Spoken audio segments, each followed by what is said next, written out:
주일인데 성찬식 말씀을 준비하는데 오늘 본문이 충분히 성찬식 말씀이 되어서 오늘 이어서 그냥 출애굽기 강해를 진행합니다.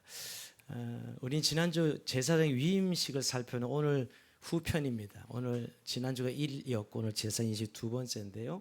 지난 시간을 우리가 함께하면 우리가 이 제사장을 하나님이 세워서 이제 제사 업무를 감당하게 하는데 그냥 하게 하는 것이 아니라 세레모니를 하는 것이죠. 준비를 시키는 것입니다. 그래서 옷을 입히고 또 기름을 붓고 그다음에 이제 본격적으로 제사를 드리는데 우리가 속죄제, 그다음에 번제, 화목제사. 그러니까 결국 제사장 위임식은 결국 속죄제, 번제, 화목제 이렇게 세 가지 제사로 이루어지고 화목제물을 마치는 것을 지난 28절을 살펴봤고요. 자, 오늘은 그 위임식 후에 이루어지는 후편입니다. 우선 29절 30절까지는 제사장 위임식 의복에 대해서 말씀하고 31절 34절까지는 이 식사에 대해서 이제 화목제는 뒤따르는 공동체 식사가 있죠. 식사의 부분에 말씀하고 있고요. 그 다음에 35절에서 37절까지는 1회 동안 진행되는 것을 다시 한번 확인하면서 이 재단을 속죄하는 것에 대해서 말씀하고 있습니다. 사람만 속죄하는 것이 아니라 기구도 번제잔도 속죄하는 것이고요. 오늘 가장 중요한 주제는 38절부터 길게 46절까지 상번제. 이제 제사장 이미 끝나고 끝난 게 아니고 이제 매일매일 이스라엘 백성들 중에 하나님이 거하시겠다 하시면서 상번제를 명령하십니다. 매일 아침으로 드리는 제사 상번제. 오늘 내용이 좀 복잡을 가지고 이렇게 짧게 한번 생각하게 보면서 오늘 우리가 성찬을 떼는 의미가 그 이스라엘 중에 거하시는 하나님의 그 모습, 그 은혜가 오늘 우리에게도 동일한 은혜이기 때문에 오늘 말씀을 성찬식 말씀으로 나누고자 합니다.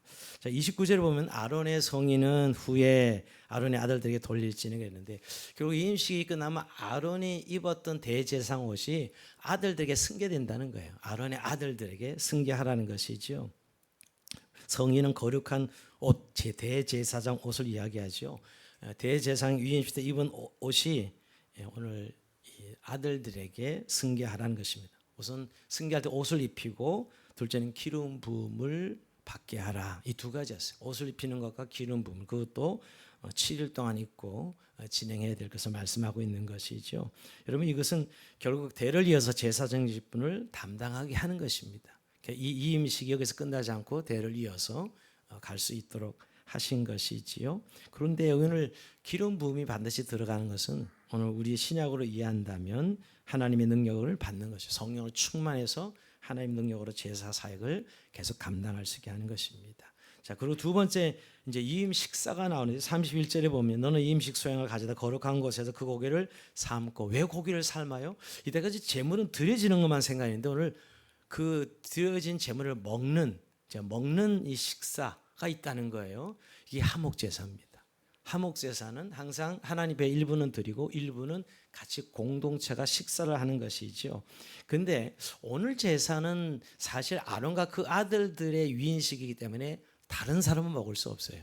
원래 화목제사를 드리면 다 같이 백성들이 먹는 것인데 오늘 이 제사의 대상이 아론과 그 아들들이었기 때문에 이들만을 위한 음식이 되는 것입니다. 33절에 보면 그들은 속죄물고 그들을 위임하여 그들을 거룩하는 데 쓰는 것을 먹되 타인은 먹지 못할지니 그것이 거룩하기 때문이라. 절대 타인은 먹지 못하고 오늘 그 제사 드리는 아론과 그 아들들이 먹는 것입니다. 그들만 참여할 수 있는 것이죠. 장소는 해막문 성막의 뜰입니다. 그러니까 성막 밖으로 이 고기를 절대 들고 나갈 수 없습니다. 왜? 거룩하니라. 이미 거룩해진 고기 때문에 가져나갈 수 없고요. 어떻게 먹느냐? 32절에 보면 아론과 그의 아들들은 해막문에서 그 수양의 고기와 강수리는 떡을 먹었죠. 떡과 함께 고기를 먹도록 합니다. 거의 교제의 의미를 말하고 있는 거예요. 사실 우리가 이 먹는 장소가 해막문인데 원문을 보면 즐겁게 먹으라 이렇게 표현되어 있어요. 오늘 해석은 그렇게 나오지 않지만 즐겁게 먹어서 이야기하는데 하나님과 이제 속죄제, 번제, 화목제가 이루어지면 그러면 인간 안에 교제가 이루어지는 이런 의미에서 화목제가 포함하고 있다는 거예요. 깨어진 하나님의 관계가 화목제를 통해서 회복되었기 때문에 이제 성도 안에 교제하고 나눌 수 있다는 것이죠. 그러니까 하나님과의 만남이 이루어지고 나서 그걸로 끝나지 않고 반드시 성도의 교제가 일어나는 것은 너무나 자연스러워요. 여러분 초대교회 사도행전 2장에 보면 성령 임하시죠. 성령 강림이 일어나고 그다음에 초대교회 성도들이 떡을 떼며 음식을 같이 먹고 교제에는 공동체로 드러나요. 그러니까 하나님과의 관계가 회복되면 성도 안의 교제와 나눔이 이루어진다는 사실을 말씀하고 있는, 이게 화목제의 공동체 식사입니다. 물론 여기는 오늘 아론과 그 아들들만에 해당되는 식사이긴 하지만 오늘 그들만의 식사지만 원래 공동체 안에 교제를 말씀하는 제사다, 이렇게 생각해 볼 수 있습니다. 그러니까 화목제사는 반드시 공동체 식사가 이어져요. 그러니까 우리가 예배 끝나고 나서 식사하는 것이 그냥 단순한 밥 먹는 시간이 아닙니다. 너무너무 중요한 성도의 교제의 시간이지요. 그리고 또 하나 34절을 보면 이 음식 고기나 떡이 아침까지 남아있으면 그것을 불에 살을 찌니 이는 거룩하지 먹지 못할지니라. 자, 이 고기는 타인에게 먹을 수 없고 아침까지 남았어. 그럼 불사르라고 이야기합니다. 없애야 돼. 태워 없애야 되는 거예요. 왜냐하면 하나님께 드려진 것이기 때문에 없애야 돼요. 그러니까 당일에 다 소비하라는 것입니다. 사실 그래서 화목제는 많은 사람이 함께 먹는 것이거든요. 그날이 다 소모하는 거예요. 근데 오늘 이렇게 고기가 남았을 경우는 다 태워서 불사르라 라고 말씀하는 것이죠. 자, 이게 오늘 화목제물을 공동체 식사로 하는 모습이 오늘 34절까지 오고요. 자, 35절에서 37절 말씀은 사실 읽어보면 잘 이해가 안 되는데 한 번 더 말씀하는 게 35절 볼까요? 너는 내가 내게 한 모든 명령대로 아론과 그 아들들에게 그같이 하여 이래 동안 이 음식을 행한다. 이걸 7일 동안 하는 거예요. 우리가 지난주 봤던 이 음식을 7일 동안 계속 반복하는 거예요. 어마어마한 시간이죠. 하루에 끝나지 않고 7일 동안 행하게 하고 똑같이 속죄제, 번제, 화목제 이렇게 제사를 드리는 것이에요. 그런데 오늘 좀 우리에게 눈여겨볼 거는 그 제단도 거룩하게 하라 이렇게 말씀합니다. 37절 볼까요? 너는 이래 동안 제단을 위하여 속죄하여 거룩하게 하라. 그리하면 지극히 거룩한 제단이 되리니 제단에 접촉하는 모든이 거룩하리라. 그러니까 제단도 거룩하게 하는 거예요. 우리가 성경 구약에 보면 이런 부분이 우리 신학적으로 잘 이해가 안 돼요. 사람을 거룩하게는 이해가 되지만 오늘 이 제단을 속죄해서 거룩하게 하라는 거예요. 그러니까 성막에는 모든 기구들을 피를 발라서 거룩하게 하지요. 우리가 제사장만 거룩하게 할 것이 아니라 도구나 기구들도 거룩해야 된다.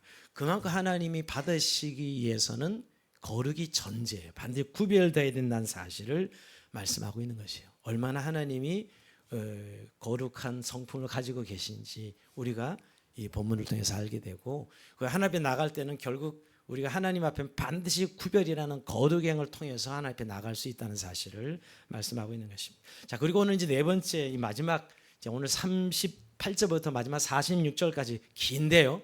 이게 매일 아침 드림, 아침 저녁 된 상번제 제사를 말합니다. 이걸 상번제라 그래요. 여러분 레위기에 가면 이 제사 제도가 정말 아주 반복적으로 구체적으로 나와 있는데 출애굽기는 오늘 이 음식 제사 또 이 상번제 요거만 나와 있어. 사실은 성막에 관련된 제사 제도는 레위기인데 그렇게 보면 출애굽기에서 우리가 살펴볼 수 있는 제사 제도예요. 근데 이게 너무너무 중요해요. 실제 이런 성막을 만들고 이런 도구를 치르고 동물을 잡고 하는 것은 결국 다 하나님을 예배하기 위한 것들이거든요.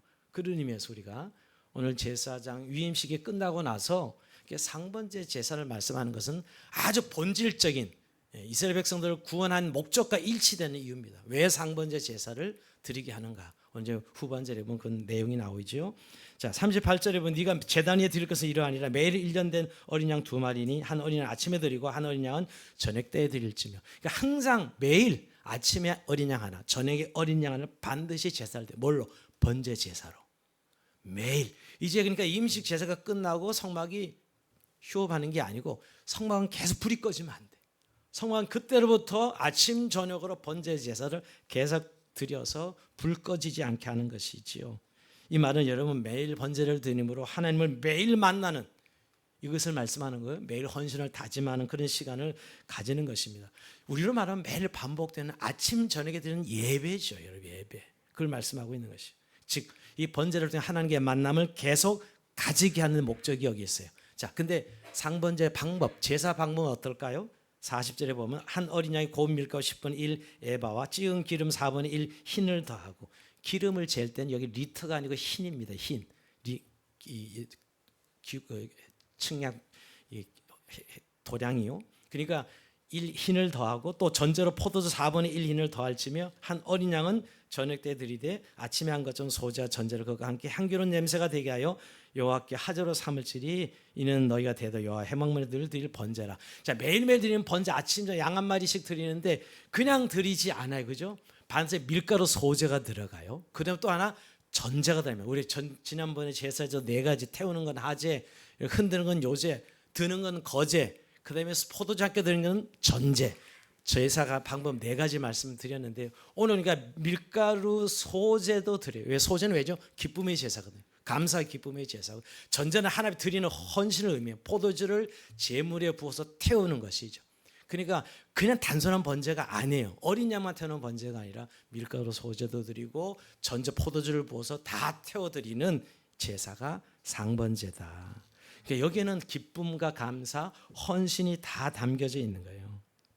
그래서 너희가 대대로 여호와 해망문 앞에서 드릴 번제니라라는 것이죠. 결국 여러분, 이 제사를 통해서 이스라엘 백성들이 매일 하나님 앞에 나가는, 그리고 하나님과 함께하는 삶을 보여주신 것이에요. 그래서 늘 구약의 중요한 게 제단에 불이 꺼지면 안 된다는 것이에요. 구약에는 늘 제단이 아침 저녁으로 번제제를 드린 것이죠. 자, 근데 이 상번제의 목적이 뭘까요? 자, 42절에 있습니다. 이 상번제. 여기는 같이 읽어봅시다. 시작. 내가 거기서 너희와 만나고 내게 말하리라. 왜 상번제를 드리냐? 내가 거기서 너희와 만나고 내게 말하리라. 오늘도 만나 주시기 위하여 상번제 제사를 드리라는 거예요. 내가 너에게 말씀하기 위해서 상번제 제사를 드리라는 것입니다. 그러니까 사실 특별한 날 절기 때만 하나님을 만나는 것이 아니라 매일 아침 저녁으로 하나님 이스라엘 백성들과 함께 하시겠다는 거예요. 그래서 상번제 제사를 요구하시는 것이지요. 즉 이스라엘 백성과 만나 교제하려고 오늘 이렇게 상번제를 드리라고 하신 것이지요. 자, 그러면서 하나님은 구체적으로 이야기합니다. 내가 그곳에 너희를 만날 것이다. 자, 43절입니다. 한번 같이 읽어봅니다. 시작. 내가 거기서 이스라엘 자손을 만나리니 내 영광을 말미암아 해막이 거룩하게 될지라. 아멘. 이스라엘 자손을 내가 거기서 만나주겠다. 아침 노래된 상번 제사를 드리는 거기에서 내가 너희를 만나주겠다 말씀하시는 것이, 즉 하나님이 임재하시겠다는 거예요. 그래서 그 하나님 임재하시는 것이 거룩한 것입니다. 이때까지 거룩은 우리가 준비해야, 제사를 잘 준비하고 우리가 여러 가지를 잘 준비해서 거룩하게 되는 것 같았었는데, 오늘 이 말씀을 보면 하나님이 거룩하게 하게 하시겠다는 거예요. 내가 거기에 임하여 너희를 거룩하게 하겠다. 해막을 거룩하게 하겠다. 거룩의 주체가 우리가 아니에요. 우리는 뭘 이렇게 율법으로 명한 것을 잘 준비하면 내가 거룩해지지라고 생각하지 몰라요. 그런데 거룩은 하나님이 주시는 것이라는 걸 알 수 있어요. 4절에 내가 그의 해막과 제단을 거룩하게 하며 아론과 그의 아들도 거룩하게 하며 내가 제사장 직분을 행하게 하며, 결국 거룩의 주체가 하나님이신 걸 알 수 있어요. 이때까지 명령하신 건 우리의 준비 때문이지 실제 거룩은 하나님이 하시겠다는 거예요. 그러고 보면 이게 하나님의 주권적 영광이라는 거예요. 우리가 거룩 그러면 뭔가 도덕적인 생각, 뭐 술 안 먹고 뭐 담배 안 피우고 이 정도의 거룩이 아니고, 우리가 거룩은 구별이고 하나님이 우리를 만나 주시는 게 거룩, 이미 구별되는 거죠.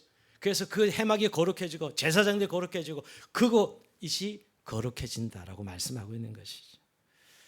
그러니까 여러분, 우리가 신앙의 본질이 결국은 이런 이 기구나 준비에 있는 게 아니에요. 물론 그건 당연히 절차인데, 그 하나님 우리를 만나 주시는 것이 그게 거룩이에요. 우리를 찾아오시는 것. 그래서 거룩하게 하시겠다. 그래서 여러분, 거룩의 능력이 우리에게 있는 것이 아니라 전적으로 거룩의 능력은 주님으로부터 옵니다. 그러니까 신앙의 가장 본질이 뭐냐? 하나님으로부터 시작하는 거예요. 하나님이 주권자고 주인이고 시작되는 게 신앙이에요. 내가 무엇을 잘해서 준비해서 또 무엇이 어떻게 해서 되는 것이 아니고, 그건 우리가 마땅히 반응하는 것이고요. 하나님이 우리를 일방적으로 찾아오셔서 그의 거룩의 주권을 드러내시는 것이, 그래서 우리가 거룩해지고 제단도 거룩해지고, 결국 저는 오늘 해석을 해보니까 결국 하나님은 만남이 거룩이에요. 만남이 있는 성도는 거룩한 성도가 되는 것이죠, 여러분. 결국 오늘 이렇게 상번제를 주님께서 명령하신 것은 여호와 하나님과 이스라엘 백성 사이에 친밀하고 인격적 언약 관계를 굳건히 하겠다는 것입니다. 그래서 오늘 45절 이렇게 말씀을 같이 읽어봅니다. 45절 시작. 내가 이스라엘 자손 중에 거하며 그들의 하나님이 되리니 그랬습니다. 이게 상번제 제사를 드리는 목적이죠. 내가 이스라엘 자손 중에 거하며 그들의 하나님 되리니. 결국 우리가 생각한 복잡한 제사 제도를 자꾸 생각하시는데 결국 그렇게 한 목적이 뭐냐면 내가 그 제사를 통해서 그래야 뭔가 그들의 하나님 영이시니까 보이지 아니하시는 분이잖아요. 근데 뭔가 그들에게 뭔가 형상이 절차가 형식이 있어야 되잖아요. 자, 형식은 상번제 제사지만 내가 그 가운 제사 가운데 너희가 그들 중에 거하겠다. 그리고 너희 하나님 되겠다는 것이죠. 그래도 놀랍게도 여러분 이스라엘 백성들과 함께 하시기 위해서 내가 너희를 출애굽시켰다. 다시 출애굽의 목적이라면 우리 출애굽 강의하면서 계속해서 출애굽의 목적이 나왔잖아요. 46절이 그 말씀입니다. 그들은 내가 그들의 하나님 여호와로서 그들 중에 거하려고 그들을 애굽 땅에서 인도하는 줄을 알리라. 나는 그들의 하나님 여호와니라. 이게 출애굽 목적이죠. 두 가지 목적이 뭐예요? 하나님, 내가 너희 하나님이 될 것이다. 언약의 가장 중요한 본질은 내가 너희 하나님 될 것, 너희 내 백성이 되리라. 이게 언약이거든요. 내가 너희 하나님이라. 이 첫 번째고, 그리고 뭐예요? 두 번째, 내가 너희 중에 거할 것이다. 그래서 출애굽시킨 거예요. 결국 여러분 우리가 자꾸 기독교를 종교로 인식하는 분들이 아주도 많습니다. 어떻게 하나님을 잘 이용해서 내 삶을 좀 안락하게 편안하게 가져갈까? 그건 종교이긴 해요. 그러나 여러분 기독교는 종교가 아닙니다. 오늘 이 본문도 이스라엘 찾아오서 출애굽시켜서 왜 출애굽시켰냐? 내가 너희 하나님 될 것이고 너희는 내 백성이 되어서 너희 중에 내가 함께 할 것이다. 이게 구원이에요. 그러니까 사실 구원은 뭐냐? 만남, 하나님을 만나는 게 구원이에요. 우리가 자꾸 이 종교나 교리로 이걸 좀 우리가 익히기 위해서 그렇게 방식을 바꾸긴 하지만 그렇게 인식하고 있지만 결국 이스라엘 백성은 오늘 이 제사의 현장에서 주님은 내가 이 제사를 통해서 너에게 드리게 한 것은 내가 너희 하나님이 될 것이고 내가 너희 중에 거할 것이다 라고 말씀해요. 여러분 그래서 결국 이것을 이 구약의 제사는 결국 하나님의 만나기 위해서 드리는 제사, 하나님의 만남이 있는 것이고 그리고 왜 매일 아침 저녁 드리게 하는 거예요? 한 번이면 끝나야 되지. 바로 내가 늘 너희 함께 할 것을 알게 하기 위해서, 내가 너희 중에 늘 거하는 것을 알게 하기 위해서죠. 그리고 결국 우리가 뭐 동물을 잡고 제사 제도가 형식이 복잡하지만 본질은 하나요. 하나님과의 만남입니다. 그리고 그 제사는 결국 하나님과의 예배인 것이죠. 그 예배는 결국 하나님이 우리와 함께 하시는 모습을 보여주는 것이에요. 이게 신앙의 본질입니다. 근데 우리는 자꾸 뭔가 하나님을 이용해서 우리의 어떤 삶에 보다 더 나은 무엇을 자꾸 추구하는 하나님을 이용하는 종교로 이용하기 쉬는 것이죠. 여러분 구약의 제사 제도는 결국은 그런 형태에 있었지 않았어요. 오늘 내가 너의 하나님이다 이렇게 강조하고 내가 너희 중에 거하겠다라고 말씀하고 있는 것이죠. 여러분 이게 예수님께서 우리가 이 땅에 오셔 완성하신 게 뭐예요? 결국 주님이 이 땅에 여러분 말씀이 육신이 되면 우리 가운데 거하심에 성막의 본체인 주님이 육체를 입고 이 땅에 오셔서 우리 가운데 거하셨어요. 거하신 게 구원 사건이에요. 여러분 저와 여러분이 예수 믿는다는 의미가 뭐예요? 그 예수 그리스도께서 육신을 입고 이 땅에 오신 그분이 우리 가운데 거하신 사건이에요. 거하신 사건입니다. 그래서 예수님 우리가 성탄절 때도 살펴보겠지만 예수님 오심을 뭐라고 이야기하죠? 임마누엘에 그럽니다. 마태복음 1장 23절에 보라 처녀가 잉태 아들을 낳을 것이요 그 이름은 임마누엘 하리라 하셨으니 이를 번역하자 하나님이 우리와 함께 계시다 함이라. 그러니까 구약의 제사 제도를 함께 하신 하나님이 동일합니다. 우리 신약의 예수를 믿는다는 의미가 구약과 다르지 않아요. 늘 신약은 복음을 강화처럼 말씀했던 구약은 그림으로 표현했을 뿐이죠. 그죠? 하나의 샘플을 만드신 거예요. 구약 이스라엘 백성들을 통해서. 그래서 완성하신 것이죠. 예수님이 오셔서 우리를 만나주시고 우리 함께 거하신 것, 그게 구원이에요. 그 예수님과의 만남이 구원이고 생명을 누린 것이지요. 그래서 여러분 우리의 삶이 늘 예배자가 되는 이유가 그 때문입니다. 결국 주님이 우리 안에 영으로 이제는 와 계시잖아요.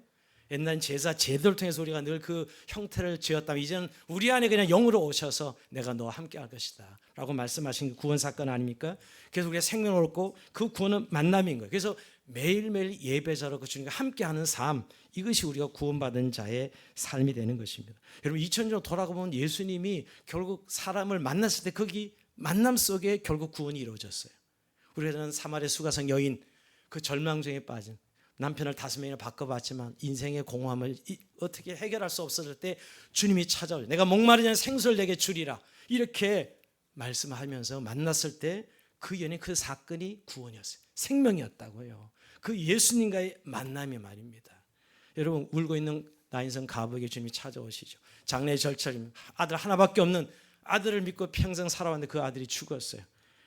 단위 그 절망을 이루 말할 수 없을 때 찾아와셔서 예수님께 그 가부에게 울지 마라 하시면서 여러분 그 죽은 아들을 살려주십니다. 결국 그 여인이 예수님 만난 사건은 가부를 슬픔과 절망에서 구원했고 죽음에서 건지는 사건입니다.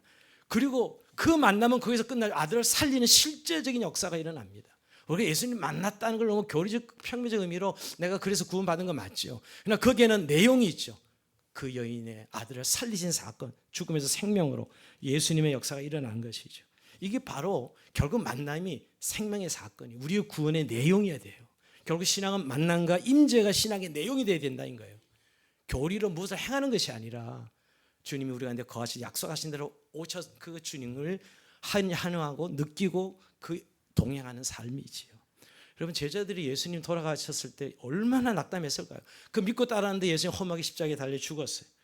그럴 때 여러분 그들이 너무 낙담해서 다시 옛날 집으로 돌아가려고 할 때 그들 가운데 주님이 친히 찾아 천이 평강이 있을지어다 하시면서 근데 그때 그들이 놀라고 무서워서 보는 걸 영으로 생각해요. 그들도 그렇게 죽었는데 오셨으니까요. 영으로 생각합니다. 그때 마음에 어찌 두려워 의심하느냐 이렇게 말씀하시면서 내 손과 발을 보라고 이렇게 말씀하시고 부활을 증거하시죠. 여러분 제자들 그때 만남을 통해서 그들이 구원이 이루어집니다. 여러분 3년 동안 따라다녀서 소용이 없었어요. 그게 인간입니다. 그 종교를 아무리 노력해봐서 소용이 없는 거예요. 그런데 부활하신 주님이 찾아와 만나 주셨을 때 그들의 생명이 되었고 능력이 되어서 여러분 사도행전에 그 모든 제자들이 예수의 부활을 증언하여 사도행전의 역사를 이루지 않습니까? 결국 우리를 구원의 내용이 뭔지를 좀 우리가 오늘 이해할 필요가 있다는 거예요. 여러분 우리가 요즘 그 한국계 다니엘 기도회가 진행되고 있어요. 제가 둘째 날 김영환 교수님이 이렇게 강사라고 나와서 이분이 우리 선교 이사님이신데 한 20년 벌써 초창기 이사예요. 지금까지 뭐 꾸준히 이사로 잘 섬기시는데 저도 몇 번 그분의 만남이 있었기 때문에 간증을 좀 듣긴 들었는데 그날 간증은 너무 깊은 거예요. 하나님의 나라를 주제를 가지고 자신이 태어날 때부터 이게 소아마비에서 일어나지 못했대.